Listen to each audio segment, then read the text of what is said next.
नमस्कार दोस्तों। भारत को मिली दुनिया की सबसे बड़ी परमाणु सुरंग। खतरनाक सुरंग को देखकर डर गई पूरी दुनिया। भारत के 1600 एकड़ की विशाल परमाणु सुरंग को देखकर अमेरिका भी हुआ हैरान। अब एक ही क्लिक में अमेरिका, चीन और रूस नक्शे से हो जाएंगे गायब। दोस्तों, हमारा भारत एक ऐसा कारनामा करने जा रहा है जो अभी तक दुनिया का कोई देश नहीं कर पाया है। भारत के इस कदम से चीन, अमेरिका और रूस हर जगह हड़कंप मचा गया है। पूरी दुनिया के सामने एक प्रश्न लाकर खड़ा कर दिया है कि आखिर भारत ये क्या करने जा रहा है। इससे भारत क्या हासिल करने वाला है? क्या भारत अपनी परमाणु ताकत को बढ़ाने वाला है या फिर अपने दुश्मन देश को नशे से गायब करने की बड़ी प्लानिंग कर रहा है? और दोस्तों, इस तरह का प्रश्न उठना लाजमी भी है, क्योंकि भारत कोई छोटा मोटा काम करने नहीं जा रहा है। यह इतिहास का ऐसा अनोखा कारनामा है जो अभी तक कभी नहीं हुआ। इसके बारे में सोचने मात्र से ही बड़े बड़े डेवलप देश की रूह कांप जाती है। वह भारत अब करके पूरी दुनिया को दंग कर दिया है। दरअसल दोस्तों, एक बात तो साफ है, भारत के सुरंग को अपने दुश्मनों को मुंहतोड़ जवाब देने के लिए बना रहा है। भारत का एक ऐसा दुश्मन जो हर सेकंड आयर प्लानिंग करता है कि भारत के हर एक मिशन को नाकाम कैसे किया जाए, भारत को दुनिया में सबसे आगे जाने से कैसे पिछड़ जाए। लेकिन दोस्तों, इन सबके बावजूद भी यह दुश्मन देश भारत का कुछ नहीं उखाड़ पाया। भारत इस दुश्मन देश से कई गुना ज्यादा ताकत हासिल कर चुका है। दोस्तों, हम बात कर रहे हैं चीन की, और इस सुरंग को चीन के लिए ही तैयार किया जा रहा है। आपको बता दें कि इस सुरंग को नहीं खोदा गया है, बल्कि इस सुरंग को तटीय इलाकों में यानी समंदर के अंदर 1601 एकड़ में सुरंग खोदी गई है। इस सुरंग को भारत ने चीन देश की ओर मोड़ दिया है। अब यहाँ पर सबसे बड़ा सवाल यह उठता है कि इस परमाणु सुरंग के जरिए भारत कैसे दुश्मन देश को तबाह कर पाएगा। आखिर इस सुरंग में ऐसी क्या खासियत है जो पूरी दुनिया को हिलाकर रख दिया है? आखिर इस सुरंग को किस तरह बनाया गया है जो बताया जा रहा है कि दुश्मन का कोई भी हथियार इस भेद नहीं पाएगा? इस सुरंग को खोदने से हमारे भारत को क्या क्या होगा फायदा? तो दोस्तों, पूरी खबर क्या है जानेंगे इस वीडियो में। तो दोस्तों, भारत के इस कामयाबी के लिए इस वीडियो पर एक लाइक तो बनता है। फटाफट वीडियो को लाइक कर दीजिए। दोस्तों, इस समय कई देशों के बीच युद्ध चल रहा है, जैसे कि रूस यूक्रेन का युद्ध, इजराइल और हमास के बीच की जंग। इस बीच दुनिया दो पार्ट्स में ब्रेक हो चुकी है। कुछ लोगों ने अपने कैंपस बना लिए हैं। भारत यूं ही किसी कैंप में शामिल नहीं है, लेकिन भारत यह जानता है कि उसके दो पड़ोसी बेहद खतरनाक हैं, चीन और पाकिस्तान। दरअसल दोस्तों, अमेरिका हर बार यह दिखाने की कोशिश करता है कि वह भारत की तरफ कम, पाकिस्तान की तरफ ज्यादा है। हर बार भारत से पंगेबाज करता रहता है। आप सभी को बता दें कि इस वक्त भारत के पास न्यूक्लियर रिएक्टर वाली सबमरीन मौजूद है, जिनकी आवाज़ भी बहुत ही कम होती है, जिन्हें डिटेक्ट करना बहुत ही ज़्यादा मुश्किल होता है, जिनमें लंबे समय तक पानी के अंदर बिना फ्यूल के रहने की एबिलिटी होती है।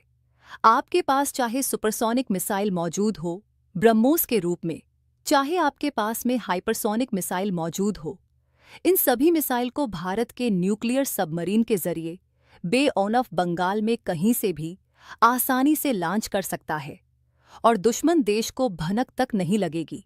और पलक झपकते ही लंबी दूरी की यह मिसाइल चीन को पूरा अपने चपेट में ले सकती है। भारत को पूरा विश्वास है कि यह मिशन सक्सेसफुल, कामयाब हो जाएगा। दोस्तों, आप सभी को बता दें कि INS वर्षा नामक एक प्रोजेक्ट भारत में लॉन्च किया है, जिस पर काम चल रहा है। इस प्रोजेक्ट के तहत आंध्र प्रदेश के रामबली इलाके में एक बेस बनाई जा रही है, जिसमें 1600 एकड़ की एक बहुत बड़ी जमीन है जो अंदर ही अंदर को दी गई है, समंदर के अंदर, यानी अंडरग्राउंड, अंडर वाटर जो है, वहां पर एक बेस यानी एक गुफा बनाई जा रही है, जहां पर पोर्ट न्यूक्लियर पावर सबमरीन आराम से पार्किंग की जा सकती है। यह तो बस अंदाजा है, और ना जाने कितनी सबमरीन आ सकती है, यानी कि यह एक तरह से अंडरग्राउंड अंदर से पार्किंग लॉट जैसा काम करेगा। न्यूक्लियर सबमरीन कन्वेंशनल सबमरीन से काफ़ी बेहतर होती है। ये कई सालों तक पानी के अंदर रह सकती है, फीलिंग की ज़रूरत नहीं होगी। वहीं डीजल इलेक्ट्रिक सबमरीन में डीजल इंजन लगा होता है, जो इलेक्ट्रिक मोटर को एनर्जी देता है। साथ ही इसे एक फिक्स्ड इंटर के बाद ऑक्सीजन के लिए सतह पर आने की जरूरत होती है। सतह पर आने का मतलब है खतरा। कोई भी सबमरीन सबसे अधिक खतरे में तब होती है जब उसे पानी की गहराई से निकलकर सतह पर होता है। ऐसे में दुश्मन देश का अंतिम सबमरीन सिस्टम या वॉरशिप उसे आसानी से देख सकते हैं, उन्हें सैटेलाइट डी कर सकता है। और युद्ध के स्टेट में अगर चीन को ऐसा लगा कि पोक यानी पाकिस्तान ऑथराइज कश्मीर के ऊपर खतरा है और उसने अपनी आर्मी भेजी या मिसाइल का इस्तेमाल करना शुरू कर दिया, तो भारत की न्यूक्लियर कैपेबिलिटी तबाह हो जाएगी। और सबमरीन का मकसद ही होता है कि वह दुश्मन की नज़र से बची रहे और पकड़ में ना आए। न्यूक्लियर सबमरीन यह जरूर पूरी करती है। इसे कई सालों तक पानी की सतह पर आने की जरूरत नहीं पड़ती। इस तरह यह दुश्मन की नज़र से बची रह सकती है। दुश्मन के लिए ज्यादा घातक भी होती है। न्यूक्लियर सबमरीन दो तरह की होती है, न्यूक्लियर अटैक सबमरीन और nuclear missile submarine. Nuclear missile submarine nuclear weapons carry करती है। ये न्यूक्लियर डिटेरेंस के लिए होती है, ऑपरेशनल रोल नहीं है। न्यूक्लियर अटैक सबमरीन में न्यूक्लियर वेपन्स नहीं होता है। ये किसी भी कन्वेंशनल सबमरीन की तरह होती है, लेकिन इसको एनर्जी न्यूक्लियर फ्यूल से मिलती है। न्यूक्लियर सबमरीन में एक छोटा न्यूक्लियर रिएक्टर होता है जिसमें फ्यूल के रूप में यूरेनियम का इस्तेमाल करते हुए बिजली पैदा की जाती है। इससे पूरी सबमरीन को पावर सप्लाई की जाती है। न्यूक्लियर सबमरीन कन्वेंशनल सबमरीन की तुलना में कहीं अधिक ताकतवर होती है।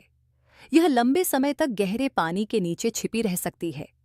इनमें इतनी ताकत होती है कि पानी के प्रेशर के बावजूद यह अंदर ही अंदर 60 किमी प्रति घंटे की स्पीड पकड़ सकती है।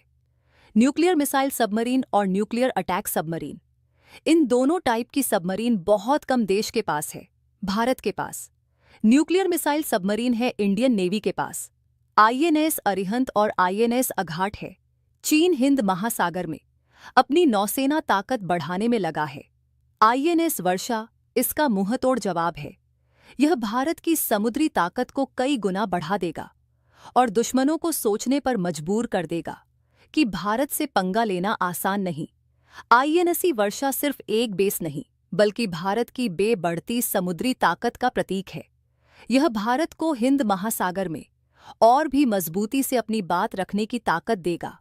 साथ ही अमेरिका, जापान और ऑस्ट्रेलिया जैसे देशों के साथ मिलकर इस क्षेत्र में शांति और सुरक्षा बनाए रखने में मदद करेगा।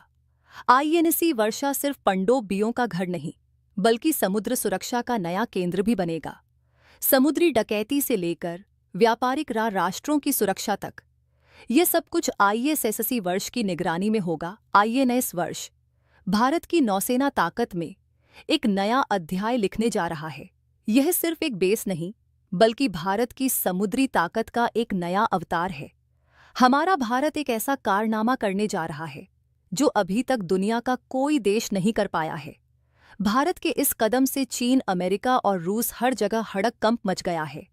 पूरी दुनिया के सामने एक प्रश्न लाकर खड़ा कर दिया है कि आखिर भारत ये क्या करने जा रहा है। इससे भारत क्या हासिल करने वाला है? क्या भारत अपनी परमाणु ताकत को बढ़ाने वाला है या फिर अपने दुश्मन देश को नशे से गायब करने की बड़ी प्लानिंग कर रहा है? और दोस्तों, इस तरह का प्रश्न उठना लाजमी भी है, क्योंकि भारत कोई छोटा मोटा काम करने नहीं जा रहा है। यह इतिहास का ऐसा अनोखा कारनामा है जो अभी तक कभी नहीं हुआ। इसके बारे में सोचने मात्र से ही बड़े बड़े डेवलप देश की रूह कांप जाती है। तो दोस्तों, अपना राय कमेंट में ज़रूर बताएं और इस वीडियो को एक लाइक ज़रूर करें और अपने मित्रों तक इस वीडियो को शेयर करें ताकि उन्हें भी जानकारी मिल सके। और अपने भरोसेमंद चैनल को सब्सक्राइब ज़रूर करें और बेल आइकन को ऑल पर सेलेक्ट करना बिल्कुल ना भूलें। मिलते हैं किसी और नॉलेजेबल वीडियो के साथ। तब तक के लिए जय हिंद, जय भारत, वंदे मातरम।